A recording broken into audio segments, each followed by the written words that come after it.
Bill is his family has a 75-year history in the transportation business, and he's got a fantastic operation out in LA. And I've been working with Bill for over a year now, but more closely now as he takes over the presidency from Mary Smorelli, who's done a great job, and and of course Al and the whole group.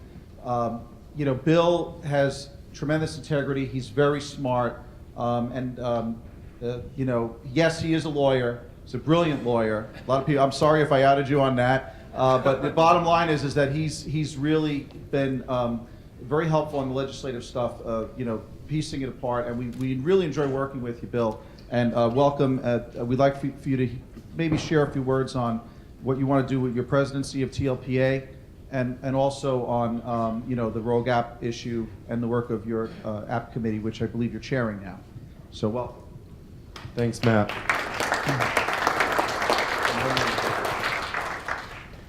Just close that. Thank you for that great introduction, Matt. Really appreciate that. Can you hear me? Yes? Yeah. Closer? Better. Okay. They say you should always understand your audience, and since I'm talking to regulators, I'd like to tell you why we support regulation.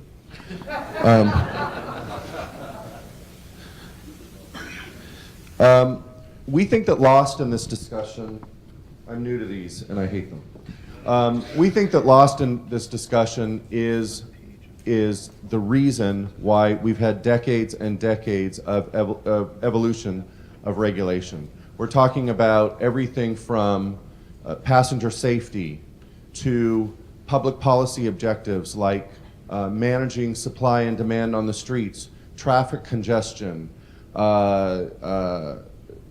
price gouging, driver incomes, city sustainability objectives, all sorts of reasons why there are regulations. And as we look at this issue, we see a threat that, and I'm talking about rogue apps, operating outside of the regulatory structure, threaten to deregulate our industry. And when I'm talking about industry, I'm talking about the private for hire ground transportation industry. And so, let me, sorry, I lost my train of thought there. So in terms of looking at the dangers to the public, we feel that if you are procuring the passenger, if you are procuring the vehicle, if you are procuring the driver, then you should be held accountable for those actions. You are acting, if you're acting by transporting passengers, you should fit within the regulatory structure of the particular jurisdiction.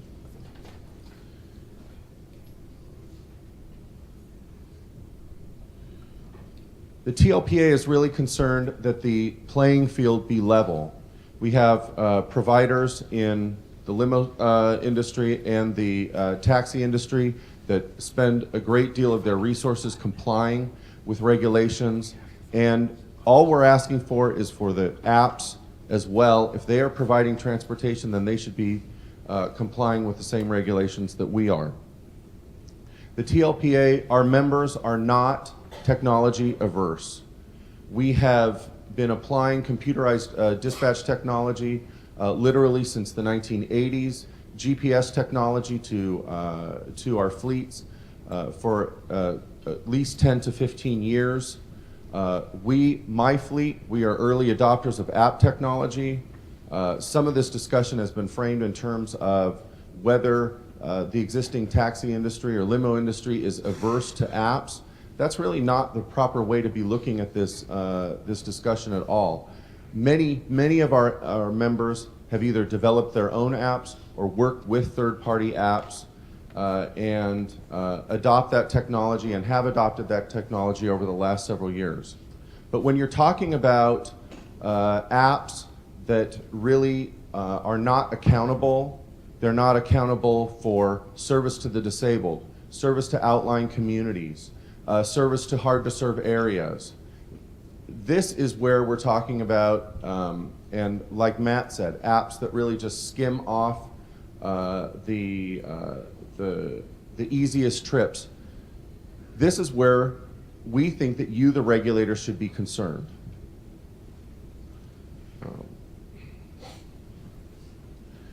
One of the things that we are open to a discussion about is the issue of supply versus demand in taxi cabs. When Matt says that it is not the regulator's fault, I would disagree with that. It's really all of our faults, the proliferation of these apps. What is going on out there is that in certain situations, passengers simply cannot get transportation. And when that happens, that is the necessity that will breed the invention of an app. Now, whether that app company chooses to work within the law, that's their decision, and we think that there should be mechanisms to enforce that. But nevertheless, our solution cannot be everybody complies with the law, and therefore some people aren't going to get transportation. When we look at cities like, and I'm going to point them out, and I don't mean to be critical of the regulators, but when you look at a city like Washington, D.C., where we are now, it cannot be said that Washington has an undersupply of taxi cabs. In fact, it's an open market. Arguably, it has an oversupply of taxi cabs.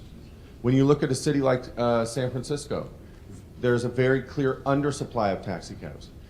In San Francisco, the operators do their best to respond to telephone orders, but they simply don't have enough equipment to respond to phone orders. In Washington, D.C., you have an adequate supply of taxi cabs, but by and large, you have operators that are not responsive to phone orders. In Los Angeles, just to use my own city, we are graded every single year on our responsiveness to phone orders. Going back to our year 2000 franchises, when we started to turn over 100% of our service data to the city of Los Angeles. Our scoring in terms of the service is limited to how we are responding to phone orders. The Los Angeles taxi cab operators, by and large, it's in our DNA to be responsive to phone orders. But each of you should be looking at your cities and seeing if your regulatory structure incentivizes your operators to respond to phone orders. When I'm talking about phone orders, I'm not only talking about orders that are placed by voice over the telephone. I'm also talking about orders that come through the company's dispatch system by way of apps. So in a city like San Francisco, how is the regulator, and I'm sorry, Christiana, to put you on the spot, but really I'm just using it as an example. How is the regulator working with the industry to ensure that there's an adequate supply of taxi cabs to meet the demand? That is something that our industry should be working together with you in order to figure out and solve the problem. There's also the issue of our industry is not really, the supply of taxi cabs in our industry has never been designed to meet the demand of every trip. When you have an industry where the economics are that the vehicle must, i.e. the driver, must earn a sustainable wage. And so that means that when you're dealing with peaks and valleys in demand, you are not going to be able to flood the market with taxi cabs and suppress driver incomes enough to meet every single trip. And so maybe we should be getting together with our regulators and trying to figure out, are there new ways in order to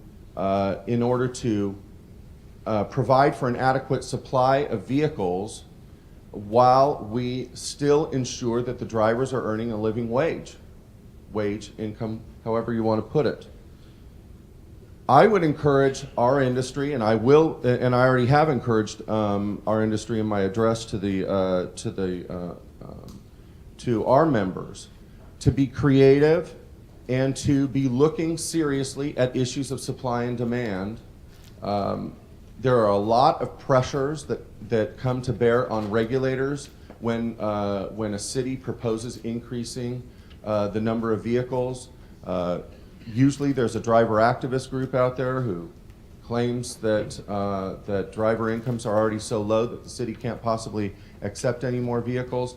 People are going to have to find a way to gather the data to understand whether that is in fact the case, and we are going to have to learn or improve our responsiveness to these orders. If we are able to respond to orders, then there is no need for a rogue app.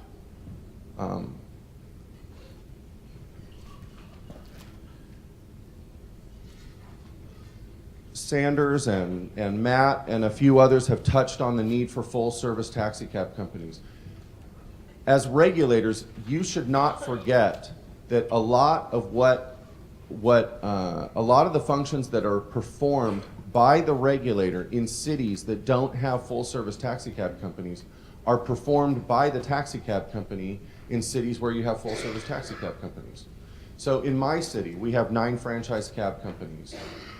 The incentives are in place, the burdens are in place, the responsibilities are in place for the cab companies themselves to manage quality issues, to manage vehicle quality issues, things like insurance, driver background checks. All sorts of incentives are in place that are performed at the cab company level. If you do not have a regulatory system in place that values full-service taxi cab companies, and if the progression is allowed that devalues full-service taxi cab companies, and the industry is allowed to sort of become fragmented, then the regulator will be required to take those functions on themselves. I'm being told that I'm basically out of time. I thank you. I thank you for considering the regulatory changes that you're talking about. Thank you for the opportunity to speak to you and look forward to working with you. Thank you very much.